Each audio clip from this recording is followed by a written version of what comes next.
नमस्कार साथीहरु, म सागर टेक सागर च्यानलमा तपाईहरुलाई स्वागत गर्दछु। आज तपाईहरुलाई इमोको दुईटा यस्तो सेटिङको बारेमा जानकारी गराउँदै छु जुन सेटिङको माध्यमबाट तपाईले कुनै पनि नयाँ साथीलाई आफ्नो मोबाइल फोनमा कुनै पनि फोन नम्बर बिना पनि तपाईले इमोमा एड गर्न सक्नुहुन्छ र तपाईको दूसरा सेटिङ तपाईको वरपरमा कुन साथीहरु अनलाइन रहेका छन् भनेर तपाईले आफ्नै इमो एकाउन्टबाट थाहा पाउन सक्नुहुन्छ र तपाईले तिनी साथीलाई पनि आफ्नो इमोमा एड गरेर कुरा गर्न सक्नुहुनेछ। आजको यो भिडियोमा तपाईहरुलाई यिनी दुई सेटिङको बारेमा जानकारी गराउँदै छु र तपाईले कसरी यिनी दुई सेटिङलाई आफ्नो इमो एकाउन्टमा युज गर्न सक्नुहुन्छ भन्ने बारेमा पनि यो भिडियोको माध्यमबाट जानकारी गराउँदै छु। आउनु साथीहरु, कसरी आफ्नो इमो एकाउन्टमा यिनी दुई अप्सनलाई इनेबल गरेर तपाईले कुनै पनि नयाँ साथीहरुसँग कुरा गर्न सक्नुहुन्छ र तपाईले कसरी आफ्नो वरपरमा रहेका कुनै पनि व्यक्तिलाई एड गर्न सक्नुहुन्छ या तिनी साथीहरुसँग कुरा गर्न सक्नुहुन्छ भन्ने बारेमा पनि यो भिडियोको माध्यमबाट जानकारी गराउँदै छु।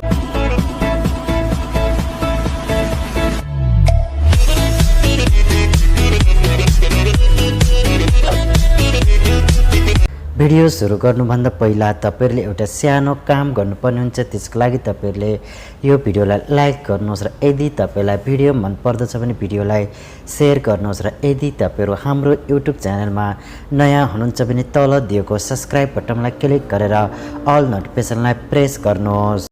अब तपाईहरुलाई इमोको पहिलो सेटिङको बारेमा जानकारी गराउँदै छु जुन सेटिङ तपाईहरुको लागि एउटा धेरै महत्त्वपूर्ण रहेको छ। यदि तपाईहरुले इमो युज गर्नुहुन्छ र तपाईको इमो एकाउन्टमा या तपाईको फोन नम्बरमा त्यो साथी एड छैन र तपाईको त्यो साथीको फोन नम्बर पनि तपाईको मोबाइल फोनमा छैन र तपाईले आफ्नो इमोमा नयाँ साथीहरुलाई बनाउन चाहनुहुन्छ भने अब तपाईले आफ्नो इमोलाई ओपन गर्नुहोस्। तपाईले यहाँनिर तल जानुहोस्। तल आइसकेपछि तपाईले एउटा अप्सन पाउनुहुन्छ पिपल भनेर दिएको यो अप्सन जुन तपाईले तल देख्न सक्नुहुन्छ 20 न्यू फ्रेन्ड सजेस्ट भनेर मलाई देखाइरहेको छ। तपाईको इमोमा पनि यो अप्सन हुन सक्दछ। तपाईले यदि यो अप्सन छैन भने तपाईले आफ्नो इमोलाई आफ्नो मोबाइल फोनको प्ले स्टोरमा गएर अपडेट गर्नुहोस्। अपडेट गरिसकेपछि तपाईले यो अप्सन पाउनुहुनेछ र अब तपाईले पिपल लेखेको यो अप्सनलाई क्लिक गर्नुहोस्। अब तपाईको मोबाइल फोनमा एउटा अर्को यस्तो इन्टरफेस आउनेछ जुन तपाईले यहाँनिर देख्न सक्नुहुन्छ। अब तपाईलाई यहाँनिर तपाईको इमोमा तिनी नयाँ साथीहरुलाई देखाइन्छ जुन तपाईले यहाँनिर देख्न सक्नुहुन्छ। अब तपाईले यहाँनिरबाट जुन साथीलाई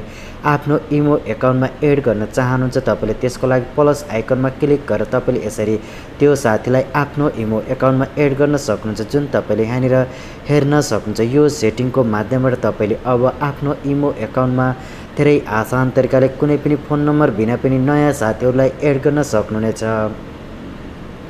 र यसै गरेर तपाईले दूसरा सेटिङको लागि आफ्नो इमो एकाउन्टको एक्सप्लोर अप्सनमा जानुहोस् र तपाईले यहाँनिर एउटा आफ्नो वरपरमा कुन साथीहरु अनलाइन छन् त भनेर तपाईले यहाँनिरबाट थाहा पाउन सक्नुहुन्छ। त्यसको लागि तल दिएको हु इज अनलाइन एउटा अप्सन पाउनुहुन्छ जुन तपाईले यहाँनिर देख्न सक्नुहुन्छ। तपाईले हु इज अनलाइन अप्सनलाई क्लिक गर्नुहोस् र अब तपाईको वरपरमा रहेका सम्पूर्ण साथीहरु यहाँनिर देखाइन्छ जुन तपाईले यहाँनिर देख्न सक्नुहुन्छ। यहाँनिर तपाईले रिफ्रेश गर्न सक्नुहुन्छ र तपाईको इमो एकाउन्टमा तपाईको वरपर रहेका तपाईका सम्पूर्ण साथीहरुलाई यहाँनिर देखाइन्छ। यसरी तपाईले आफ्नो वरपरमा रहेका साथीहरुसँग कुनै पनि फोन नम्बर बिना पनि कनेक्ट हुन सक्नुहुन्छ र तपाईले तिनी साथीहरुलाई आफ्नो इमो एकाउन्टमा जोइन गर्न सक्नुहुन्छ। यदि तपाईले कुनै पनि साथीलाई एड गर्न चाहनुहुन्छ तपाईले जुन साथीलाई एड गर्न चाहनुहुन्छ तपाईले त्यही साथीलाई यहाँनिर क्लिक गर्नुहोस् र अब तपाईको इमो एकाउन्टमा यस्तो इन्टरफेस आउनेछ र तपाईले तल दिएको हाई अप्सनमा क्लिक गरेर तपाईले यो साथीलाई यसरी मेसेज पठाउन सक्नुहुन्छ। यदि त्यो साथीले त्यो मेसेजको जवाब दिन्छ भने तपाईको इमो एकाउन्टमा